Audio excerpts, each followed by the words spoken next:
Hi hello नमस्कार मंडळी, स्वागत आहे तुमचे दी सिंपल वर्ल्ड या मराठी यूट्यूब गार्डनिंग चॅनलवर।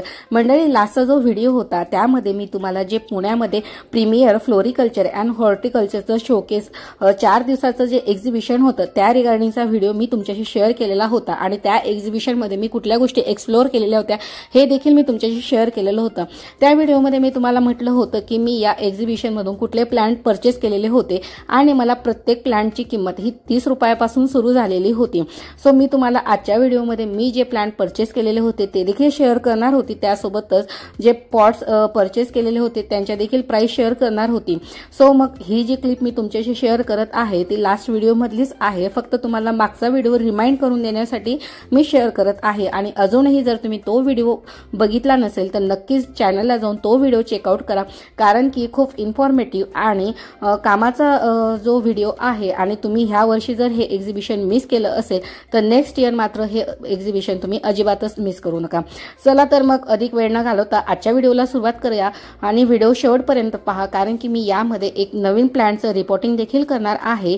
सो या ठिकाणी हे जे पॉट्स दिसत आहेत हे प्लास्टिकचे कंटेनर होते आणि जे 3 सेम साईजचे आहेत हे मला 70 रुपयाला एक असं मिळालेलं होतं। यांची क्वालिटी देखील एकदम बेस्ट अशी होती आणि जे छोटं दिसत आहे तर ते मला 30 रुपयाला मिळालेलं होतं। यानंतरचं जे नेक्स्ट पॉट आहे हे आहे सेल्फ वॉटरिंग पॉट, सध्या ट्रेंडिंग मध्ये भरपूर चाललेलं आहे।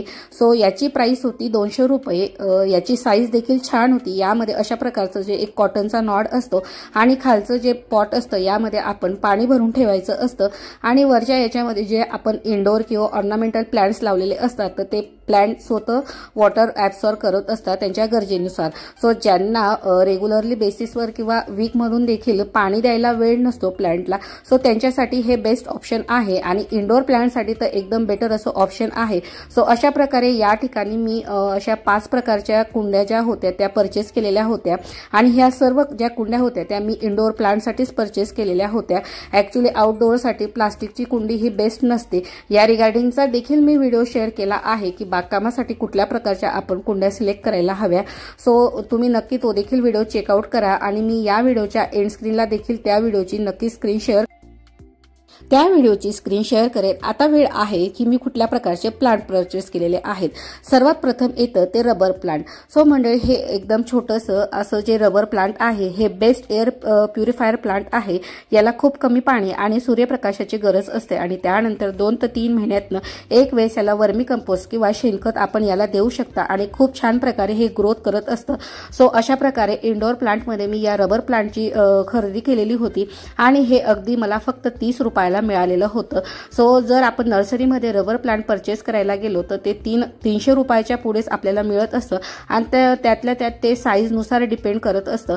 सो मी विचार केला की जरा छोटंच प्लांट घेऊया आणि ते स्वस्तही मिळत आहे। सो 1.5 ते 2 वर्षात ते देखील छान प्रकारे ग्रो करेल। सो मी या ठिकाणी रबर प्लांट परचेस केलेलं होतं आणि त्यानंतर हे होतं ॲग्लोनेमा। ही सुद्धा एक पॉझिटिव्ह एनर्जी आणि गुड वाइब्स अट्रॅक्ट करण्याचं काम करत असतं असं म्हटलं जात असतं। सो मी हे देखील हे इंडोर प्लांट परचेस केलेलं होतं आणि हे मला अगदी 60 रुपयाला मिळालेलं होतं। सो अशा प्रकारे अगदी स्वस्तात मस्त आणि बेस्ट असे इंडोर प्लांट्स किंवा ऑर्नामेंटल प्लांट्स मी या ठिकाणी परचेस केलेले होते। त्यानंतर हे होतं क्रेटॉन। सो हे मला जवळपास 50 रुपयाला मिळालेलं होतं।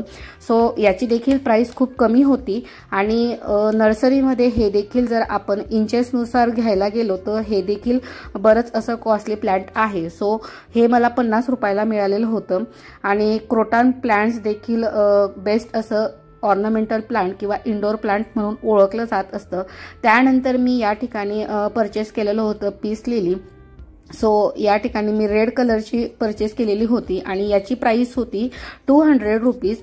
यामध्ये 350ला याच्यापेक्षा मोठ्या साईजमध्ये देखील होती। सगळ्यात जी कमी प्राइस जी होती ती याचीच होती आणि त्यानंतर 650 वगैरे जशी प्लांटची साईज वाढत जाते त्यानुसार प्राइस देखील वाढत जात असते। सो मी अगदी जे बेसिक रेंजच्या प्राइस होत्या सो मी बेसिक रेंजचेच प्लांट या ठिकाणी परचेस केलेले होते, कारण की आपण घरी आपल्याकडे कंपोस्ट असतं, सगळ्या गोष्टी आपल्याकडे अवेलेबल आहेत। सो आपण अगदी इझिली अशा प्लांटची घरच्या घरी छान प्रकारे ग्रोथ करू शकतो। सो कशाला अगदी एक्स्ट्रा पैसे देऊन वाढलेले प्लांट्स घेण्यापेक्षा अशा प्रकारचे छोटे प्लांट्स प्लांट्स घेऊन जर आपण त्यांना वाढवलं किंवा त्यांची ग्रोथ केली तर ते जी प्लांट्स बघण्याची मजा असते ती काहीतरी वेगळीच असते। सो अशा प्रकारे या ठिकाणी मी अगदी 30 रुपये, 50 रुपये, 60 रुपये आणि 200 रुपयामध्ये छान प्रकारचे 4 असे इंडोर ऑर्नामेंटल प्लांट परचेस केलेले होते। आणि आता मी तुम्हाला क्रोटॉन प्लांटची जी आहे ती रिपोर्टिंग देखील करून दाखविणार आहे। सो चला व्हिडिओ शेवटपर्यंत बघा, कारण की मी बरंच सो मंडळी अशा प्रकारे या ठिकाणी मी अगदी स्वस्तात मस्त प्लांट्स आणि पॉट्सची खरेदी करून घेतलेली होती। सो तुम्ही जर यावर्षी हे एक्झिबिशन मिस केलं असेल तर नेक्स्ट इयर अजिबात मिस करू नका। भलेच एका वर्षाआधी तुमच्या मोबाईलमध्ये रिमाइंडर लावून ठेवा आणि जर तुम्ही लास्ट डेला गेले तर तुमचा एक बेनिफिट असा होणार आहे की हे जे प्लांट्स असतात किंवा जे पॉट्स डिस्प्लेला त्यांनी ठेवलेले असतात स्टॉलवाल्यांनी, तर ते फर्स्ट 3 डेमध्ये सेल करत नसतात, पण लास्ट डेला मात्र ते जवळपास सगळ्याच गोष्टी सेल करत असतात, कारण की त्यांना इथून पुन्हा तेवढा ट्रान्सपोर्ट करावा लागत असतो। सो तेवढा लोड घेऊन जाण्यापेक्षा शक्य होईल तेवढ्या गोष्टी ते या ठिकाणी सेल करत असतात। सो लास्ट डेला जर गेला तर तुमचा हा नक्कीच एक बेनिफिट होणार आहे। आणि या ठिकाणी मी हे वर्मी कंपोस्ट आणलेलं होतं, हे मला 30 रुपयाला 1 किलो मिळालं होतं।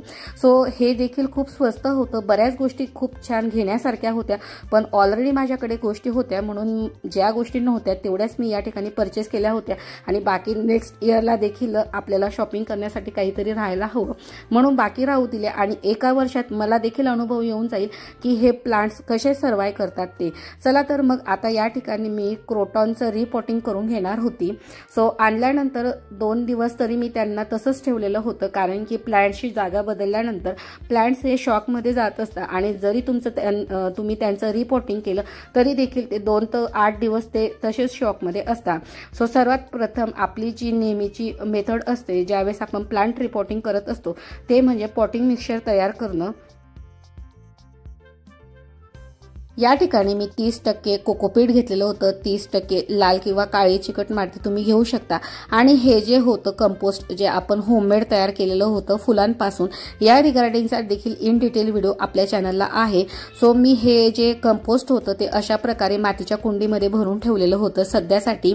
सो अशा प्रकारे कंपोस्ट असो, त्यानंतर मी यामध्ये शेणखत देखील घातलेलं होतं आणि जी माझी माती आहे त्यामध्ये मी ऑलरेडी वाळू मिक्स करून ठेवलेली आहे। सो अशा प्रकारे कोकोपीट, वाळू आणि कंपोस्ट या सर्वांचं मिक्सचर करून घेतलं आणि त्यामध्ये हे जे मिक्स करत होती हे होतं नीम पावडर, कारण की क्रोटॉन ही जी वनस्पती आहे हिच्या मुळांना खूप लवकर फंगस लागत असतं, त्यामुळे आपण अँटी फंगस म्हणून तुमच्याकडे दुसरी कुठली गोष्ट नसेल तर तुम्ही नीम पावडर वापरू शकता किंवा तुम्ही हळदीचा देखील वापर करू शकता। सो मी या ठिकाणी नीम पावडर टाकून घेतलेलं होतं या मिक्सचरमध्ये आणि अशा प्रकारे या ठिकाणी पॉटिंग मिक्सचर हे तयार करून घेतलेलं होतं। मिक्सचर तयार झाल्यानंतर मी ज्या कुंडीमध्ये हे क्रोटॉन लावून घेणार होती त्याला मी ऑलरेडी ड्रेनेज होल करून घेतलेले होते आणि ते ड्रेनेज होल अशा प्रकारे तुटलेल्या पणत्यांनी कव्हर करून घेतलेले होते। या जागी तुम्ही कॉटनचा कापड देखील यूज करू शकता किंवा तुम्ही दगड देखील या ठिकाणी यूज करू शकता, पण माझ्याकडे बरेच अशा ह्या ज्या पणत्या असतात, मी नेहमी नर्सरीमध्ये